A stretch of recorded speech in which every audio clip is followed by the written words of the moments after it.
আমার ছেলে বাসায় যায় দেখে যে 4-5 জন লোক, 2জন মহিলা আছে, 3জন ছেলে মানুষ আছে, পুরুষ মানুষ।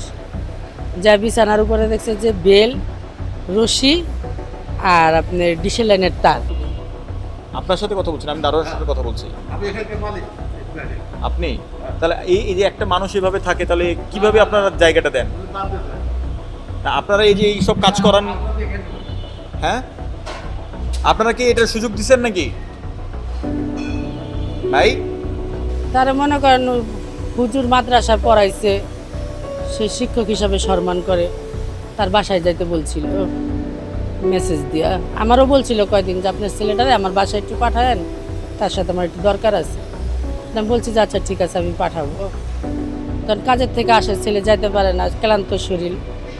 কালকে কি মনে করে আবার মেসেজ দিছে, তখন আমার ছেলে গেছে এই রাত্রের 10টায়, 10টা 10:30 এরকমই হবে, হুজুরের বাসায় গেছে। বাসাটা আপনার এই যে কাঠলতলার মোড়ে, ওইখানে বাসা, ওইখানে গেছে। তখন আমার ছেলে বাসায় যায় দেখে যে 4-5 জন লোক, সে একা না, আরো 4-5 জন আছে, 4জন আছে, 2জন মহিলা আছে, 3জন ছেলে মানুষ আছে, পুরুষ মানুষ।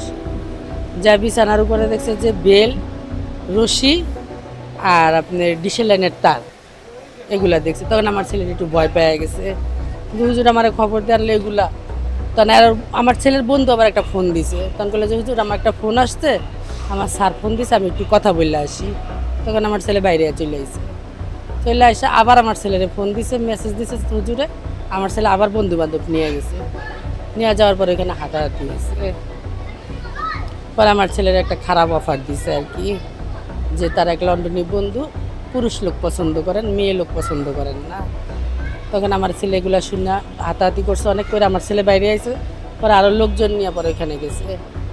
পরে পুলিশ কেমনে খবর পাইছে, যা গেছে, যা অনেকক্ষণ পরে তার বাইর করে নিয়ে এসে থানায় নিয়ে গেছে। এতিমখানা মাদ্রাসার ওই যে আর ফ্ল্যাট, হ্যার নাম হয়েছে খালেক হুজুর, ওনার বাসাতে বাড়া থাকে, উনিও ছিল লগে, ওনারও অ্যারেস্ট করা হয়েছে, খালেক হুজুর। আর আমার ছেলের যা অফার দিছে, তার নাম হচ্ছে ইব্রাহিম হুজুর। খারাপ নজরে দেখি, এটা একটা অন্যায় না, এটা ছেলের সাথে এগুলা করা। আরও ছেলেদের মোবাইলেও মেসেজ আছে নাকি, একজন লন্ডনী লোকের নিয়ে দেয়, তার ইনকাম কি? নিচের তার ইনকাম আছে এখানে, ইনকাম সোর্সের জন্য এই কাজ করে, এটার জন্যই করে, নাহলে এগুলা করবো কেন? একজন পুরুষের নিয়ে ছোট ছোট বাচ্চা করে নিয়ে এইভাবে দিয়া দেয়, বুঝেন না? বলে যে 10 মিনিট সময় কাটাও, আধা ঘন্টা সময় কাটাও, তোমার করে 1000 খানিক টাকা দেবো আমি। এগুলো তো আমরা কালকে শুনতে পারছি, আগের তো তারা আমরা খুব সম্মান করছি, আমরা তো আগের থেকে জানি না, কালকেই নাই হার এইসব ঘটনাগুলা বাস্ট হইল না। আমার ছেলের কোনো টাকা অফার করে নাই, শুধু আমার ছেলের বলছে যে আমার একজন বন্ধু আসছে, তোমার সাথে একটু কথা বলবে। পরে বাসায় নিয়ে আর কি খারাপ অফারটা দিছে, টাকা টুকার কথা আগে মোবাইলে মেসেজ লেখে নেই। কিন্তু কালকে প্রশাসনরা বলে আছে যে আমরা চাই তার সাজা হোক, যেন এই ধরনের কাজ সে আর কখনো না করতে পারে। তার দেখা দেখি আরও 2-4টা হুজুর, আরও 10টা হুজুর যেন ভালো হয়ে যায়।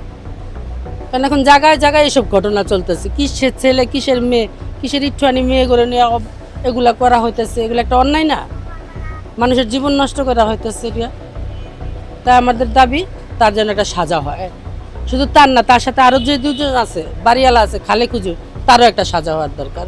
আমরা এখন যে বাসার সামনে আছি, এই সেই বাসা, যে বাসায় খালেক হুজুর নামে সেই ব্যক্তি, যিনি গতকালকে একজন কিশোরকে বলাৎকারের জন্য চেষ্টা করেছেন, এবং অভিযোগ রয়েছে যে অনেককেই তিনি কিন্তু এভাবে নানা সময়ে প্রলোভন দেখিয়েছেন, তার বাসায় নিয়ে এসেছেন, এবং তিনি কিন্তু এভাবেই এই কাজগুলো করে থাকেন, এমনটি অভিযোগ করেছেন। গতকালকের যে কিশোরকে তিনি বলাৎকারের জন্য প্রস্তাব দিয়েছিলেন, কুপ্রস্তাব, সেই সন্তানটি, সেই শিশুটি। এবং আপনারা দেখতে পাচ্ছেন এই বাসা আমিনস যে হোম, এই হোমের ঠিক 2য় তলায় যে ভবনটি, যে 2য় তলা, এই 2য় তলাতেই কিন্তু এই হুজুরটি থাকতেন, এবং এখানেই কিন্তু গতকালকে ডেকেছেন, এবং এখান থেকে গতকালকে 2জনকে কিন্তু তেজগাঁও থানা পুলিশ তারা কিন্তু গ্রেপ্তার করে নিয়ে গেছেন এই বলাৎকারের অভিযোগের ভিত্তিতে। তার পরবর্তীতে আমরা এই পরিবারের স্বজনদের কাছে গেছি, এবং একই সাথে যারা আসলে এটি, যাকে, যে ব্যক্তিকে এটির অভিযোগ দায়িত্বকারী যে ব্যক্তিকে তিনি প্রস্তাবটি দিয়েছেন, কুপ্রস্তাব, সেই ব্যক্তির সাথে আমরা কথা বলেছি এবং তিনি যে বিষয়টি জানিয়েছেন যে নানা সময় তাকে কিন্তু এইভাবে প্রলোভন দেখিয়েছেন এবং টাকার অফারও করা হয়েছে, তবে তার সাথে যে এরকম কার্যক্রম করবে সেই বিষয়টি তারা কিন্তু আসলে জানতেন না। এবং আপনাদেরকে যদি বলি, এখানে দেখতে পাচ্ছেন যে অনেকেই কিন্তু এখানে থাকেন, তবে এই দ্বিতীয় তালা যে ভবনটি রয়েছে এই দ্বিতীয় তালাতেই কিন্তু সেই হুজুরটি থাকেন। এবং এই খালেককে ঘিরেই কিন্তু নানা জল্পনা কল্পনা এবং নানা রকম রহস্যের কিন্তু জটলা পেকেছে। আমরা স্থানীয় যারা রয়েছে তাদের সাথেও কথা বলেছি, তারাও কিন্তু একটি বিষয়ে অভিযোগ করেছেন আমাদের কাছে।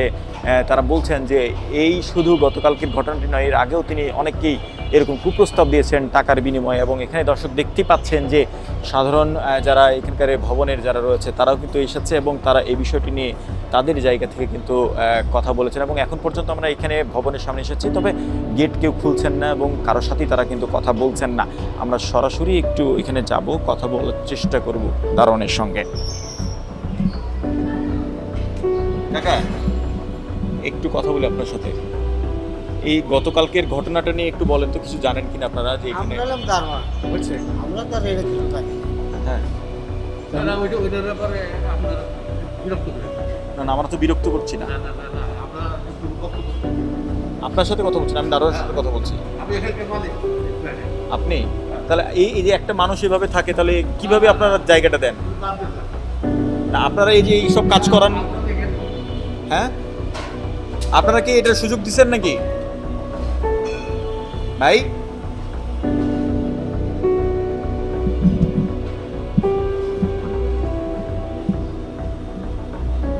দর্শক দেখতে পাচ্ছেন এই বাসার মালিক কিন্তু এখানে আমাদের গণমাধ্যম কর্মীদেরকে কিন্তু একটি বিষয় বলছেন না এবং তিনি এখান থেকে আমাদেরকে তাড়িয়ে দিচ্ছেন। এবং একই সাথে যদি আপনাদেরকে বলি যে এই বাসাতে অনেকেই অভিযোগ করেছেন যে এই বাসার মালিক যিনি রয়েছেন তারও কিন্তু সংশ্লিষ্টতা থাকতে পারে, এমনটি কিন্তু অনেকেই অভিযোগ করেছেন। তবে এখানকার বাসার যিনি দারোয়ান রয়েছেন তারা কিছুই জানেন না এবং বাসার মালিক, আপনারা এখনই কথা বলছিলাম তার সাথে, তিনিও কিন্তু আমাদেরকে এই বিষয় নিয়ে কিন্তু নানা রকমের কথা বলে আমাদেরকে এখান থেকে সরে যেতে বলেছেন এবং বলেছেন এটা যার বিষয় সে দেখে নেবে, এমন কথাও তিনি বলেছেন। দর্শক, এই যদি এখানকার অবস্থা হয় তাহলে আসলে বর্তমান প্রেক্ষাপটে সামাজিক যে অবক্ষয়ের ঘটনাটি ঘটছে সেটির সমাধান কোথায়, এটি কিন্তু প্রশ্ন রয়ে যায়।